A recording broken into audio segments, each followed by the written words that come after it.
తిలక్ గారు ఏంటి ఎలా ఉండబోతుంది అనుకుంటున్నారు? ఇప్పుడు నేను అంటే మాట్లాడే ముందు మొత్తం స్క్రీన్ మీద కనిపిస్తున్నటువంటి నలుగురు కూడా పార్లమెంటు నియోజకవర్గ సమన్వయకర్తలు ఇద్దరున్నారు, అసెంబ్లీ నియోజకవర్గ సమన్వయకర్తలు ఇద్దరున్నారు. నలుగురు కూడా బీసీ సామాజిక వర్గ బీసీకి సంబంధించినటువంటి వాళ్లే కనిపిస్తున్నారు. నిజంగా ఇది ఏ రకంగా చూస్తారు? ఈ పత్రికల్లో రాసినటువంటి వార్తలు ఏ రకంగా కనిపిస్తున్నాయి?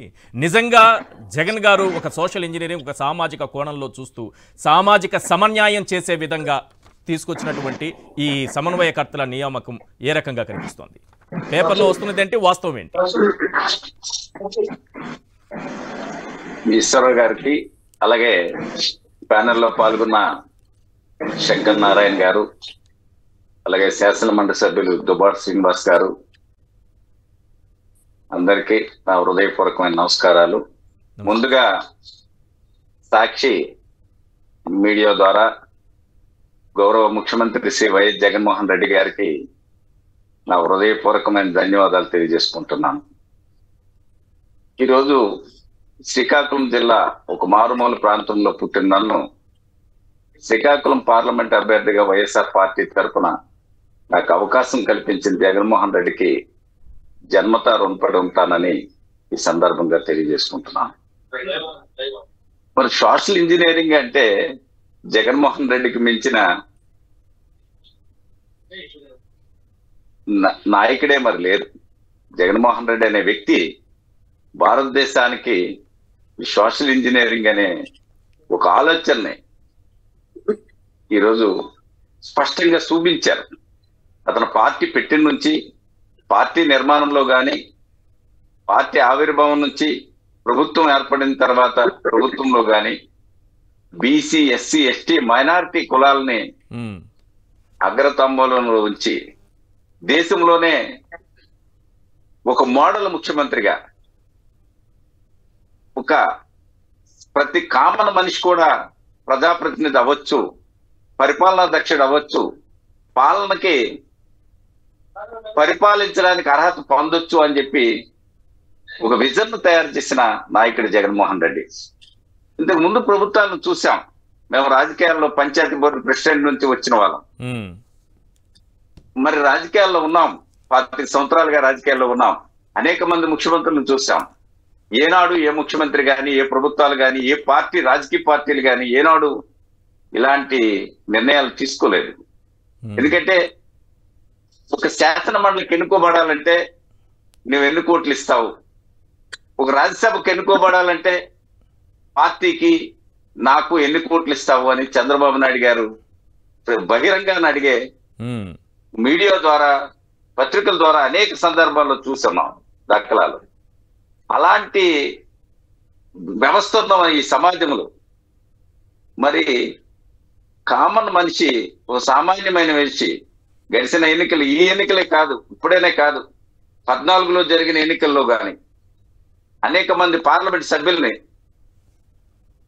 రకరకాల సామాజిక వర్గాల వ్యక్తుల్ని నేనున్నాను అని చెప్పి పిలిచి టికెట్లు ఇచ్చి పార్లమెంట్ సభ్యులుగా, రాజ్యసభ సభ్యులుగా, శాసనమండలి సభ్యులుగా, శాసనసభ్యులుగా ఎన్నుకోవడానికి అవకాశం ఇచ్చిన మహానాయకుడు జగన్మోహన్ రెడ్డి. ఇప్పుడు ఈ శ్రీకాకుళం పార్లమెంట్ పరిధిలో కార్పొరేషన్ చైర్మన్ గా ఉన్న నేను ఊహించుకోలేదు. అనౌన్స్ చేసే వరకు నాకు తెలియదు, మీకు అసలు అనుకోలేదు. పార్లమెంట్ ఆలోచన లేదా? పార్లమెంట్ అభ్యర్థిని అవుతానని నేను అనుకోలేదు. టీవీలో వస్తుందని నా స్నేహితులు చెప్తే ఒకసారి ఆశ్చర్యపోయాను. అది నన్ను ఒక బీసీ కార్పొరేషన్ చైర్మన్ గా ఉన్నవాడును. కళింగ కార్పొరేషన్ ఈవేళ రాష్ట్రంలో 139 కులాలని 56 కార్పొరేషన్లు చేసి కార్పొరేషన్ చైర్మన్ గా ఉన్న నన్ను ఒక పార్లమెంట్ సభ్యుని అభ్యర్థినిగా వైఎస్ఆర్ పార్టీ తరఫున మర్చిపోలేదు. ఎందుకంటే ఉత్తరాంధ్ర అంటే పేరు చూడగానే మీకేమనిపించింది తిలక్ గారు? సార్, లిస్ట్ లో పేరు చూడగానే మీకేమనిపించింది?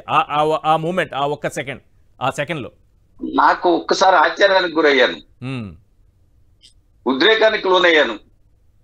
జగనన్న మా కోసం ఇంత దూరదృష్టితో ఆలోచిస్తారా, మాలాంటి వాళ్ళని ఈ రకంగా గుర్తింపిస్తారా, ఇది నిజమేనా అని మనసు ఆవేశానికి, ఆందోళనకి, ఒక్కసారి దిగ్భ్రాంతానికి లోనయ్యాను.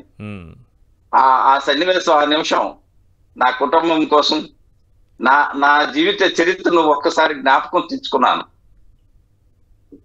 జగన్మోహన్ రెడ్డి గారు ఎవరు ఆధారం లేని నాలాంటి వాడికి, ఎవరు సిఫార్సు లేని నాలాంటి వాడికి ఒక అవకాశం, ఒక పార్లమెంట్ సభ్యునికి పోటీ చేసే అవకాశం కల్పించడం అనేది నిజంగా జన్మల ఆయన మర్చిపోలేననే భావన కలిగింది. మరి ఇవాళ చూసాం మీ శ్రీకాకుళం పార్లమెంటు పరిధిలో టెక్కలి ఉంది. టెక్కలిలో ఏం జరగబోతోంది? ఎందుకంటే టీడీపీకి రాష్ట్ర అధ్యక్షుడు అక్కడ పోటీ చేసింది గతంలో కూడా. ఓకే, అచ్చెన్నాయుడు గారు రాష్ట్ర అధ్యక్షుడు అంటే అది శ్రీకాకుళం జిల్లా ప్రజలకి అందరికీ తెలుసు. ఆయన స్వభావం, ఆయన ధోరణి. రాష్ట్రంలో ఆయన రాష్ట్ర అధ్యక్షుడు అంటే చంద్రబాబు నాయుడు గారికి ఒక సెపరేట్ గన్మ్యాన్ గా పెట్టుకున్నట్టు కనిపిస్తుంది. పార్టీ అధ్యక్షుడు కాడు. ఇప్పుడు పార్టీ అధ్యక్షుడు అయితే ఒక రాజకీయ పార్టీకి పార్టీ అధ్యక్షుడిని ఆ పార్టీ ఒక ఉన్నతమైన శిఖరంలో నిలబడుతుంది, ఉన్నతమైన భావాలతో ముందుకు తీసుకెళ్లేటట్టు చేస్తుంది. కానీ చంద్రబాబు నాయుడు గారు ఏనాడు కూడా అచ్చెన్నాయుడిని ఆ స్థాయిలో చూడలేదు. చంద్రబాబు నాయుడు తాలూకు భావజాలం అది కాదు. అయితే అచ్చెన్నాయుడు పరిస్థితి అంతే. ఎందుకు ఆయనకి ఆ జిల్లాలో గాని, ఆయన కుటుంబంలో గాని, ఈ శ్రీకాకుళం జిల్లా ప్రజలకి అందరికీ తెలుసు. ఆయన మొదటి నుంచి దుందుడుతనంతో ఎర్రన్నాయుడు గారు బతికున్నప్పుడే ఆ కుటుంబానికి శాసనసభ స్థానం కావాలని చెప్పి ఇల్లంతా అలరపెట్టి ఆ గందరగోళం సృష్టించిన స్వభావం ఉన్న వ్యక్తి. అలాంటి క్యారెక్టర్ ఉన్న వాడికి తెలుగుదేశం రాష్ట్ర పార్టీ అధ్యక్షుడు ఇచ్చినప్పుడే మా జిల్లా వాళ్ళంతా నవ్వుకున్నారు. ఓహో, అచ్చెన్నాయుడు తెలుగుదేశం పార్టీ అధ్యక్షుడు అని. అందుకే ఆయన భాషలోనే చెప్పాడు, పార్టీ లేదు, బొక్క లేదని. మరి ఆయన స్వభావం ఆ భాషలోనే తెలిసిపోయింది, ఆయన మాటలోనే తెలిసిపోయింది.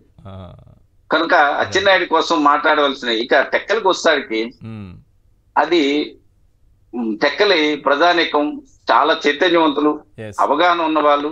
ఆ రోజు ఎన్టీ రామారావు గారు పోటీ చేసినప్పుడు గాని అనేక మంది అప్పయ్య దొర గారు గాని, అట్టార్ జనార్దన్ నాయుడు గారు గాని, బొమ్మిడి నారాయణ స్వామి గారు గాని, సత్తార్ లోకనాథం గారు గాని, అనేక మంది శాసనసభ్యులు విజ్ఞతలను ఎన్నుకోబడ్డారు. ఈయన తాలుగా రౌడీయిజం, గోండాయిజంతో రిగ్గింగులు చేసుకొని అధికారం ఉండటం వల్ల ఆయన సీట్ లాస్ట్ టైం కైవసం చేసుకోగలిగారు. ఈసారి ఎన్నికల్లో దువ్వాడ శ్రీనివాసరావు గారు తప్పకుండా భారీ మెజార్టీతోనే, ఎందుకంటే ప్రజలు చైతన్యవంతులయ్యారు. ఇప్పుడు ప్రతి దగ్గర, ప్రతి పోలింగ్ బూత్ లో కూడా వైఎస్ఆర్ పార్టీ గ్రామ స్థాయిలోనే కన్స్ట్రక్టివ్ గా తయారైంది. అలాగే జగన్మోహన్ రెడ్డి గారు ప్రత్యేకంగా వివక్ష లేకుండా టెక్కల శాసనసభ వైఎస్ఆర్ పార్టీ ఓడిపోయిందని ఆలోచన చేయకుండా నేనున్నాను అని ఆ ప్రజలకి ఒక భరోసా కల్పించి అనేక రకమైన సంక్షేమ పథకాల ద్వారా నేరుగా ఎవరి దగ్గరకు వెళ్లకుండా సంక్షేమ పథకాలను అందించి నేనున్నానని భరోసా కల్పించడం ఒక ఎత్తైతే, అభివృద్ధిలో కూడా ఉత్తరాంధ్రలోని శ్రీకాకుళం జిల్లాలో టెక్కల్ నియోజకవర్గాన్ని అగ్రతోమరాలం వేయటం అనేది మేము మర్చిపోలేము. ఎందుకంటే ఈవేళ మూలపేట పోర్టు గాని, ఆఫ్షోర్ రిజర్వాయర్ గాని, మరి అలాగే విత్తన ఉత్పత్తి కేంద్రం నిర్మాణం చేయటంలో గాని, మరి కిడ్నీ రీసెర్చ్ సెంటర్ ని నిర్మాణం చేయటంలో గాని, మంచినీటి పథకాన్ని ఇచ్చాపురము పలాస నియోజకవర్గాలకు 700 కోట్ల రూపాయలతో మంచినీటి పథకాన్ని శంకుస్థాపన చేసి అనిత కాలంలోనే ప్రారంభించడంలో గాని, అలాగే ప్రతి థైలాండ్కి నీరు ఇవ్వాలి, సాగునీరు అందివ్వాలనే ఉద్దేశంతోనే వర్షం పైన ఆధారపడిన ప్రాంతం కెనాల్ ద్వారా నీరు అందించాలని ప్రత్యేకించి మడవల్స్ రిజర్వాయర్ లో లిఫ్ట్ ఇరిగేషన్ ప్రాజెక్టును పెట్టి మాకు సాగునీరు అందిస్తానని చెప్పి ఆయన తీసుకున్న నిర్ణయం ఒక చారిత్రాత్మకమైన ఘట్టంగా మేము భావిస్తున్నాం. మునిపెన్నడు స్వతంత్రం వచ్చిన 75 సంవత్సరాలు ఏనాడు మేము ఇలాంటి అభివృద్ధిని చూడలేదు.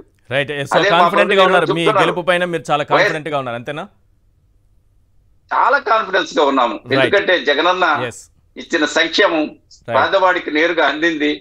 ప్రతి పేదవాడి కుటుంబంలో కూడా సంతోషం కనిపిస్తుంది. కనుక మేము చాలా హ్యాపీగా ఎక్కడికి వెళ్ళినా జగనన్న అనే ఒక ఆలోచనతోనే సామాన్యుడు మాకంటే ముందు మా పెద్ద కొడుకు ముఖ్యమంత్రి గారు అని ప్రజలే నేరుగా చెప్తున్నారు.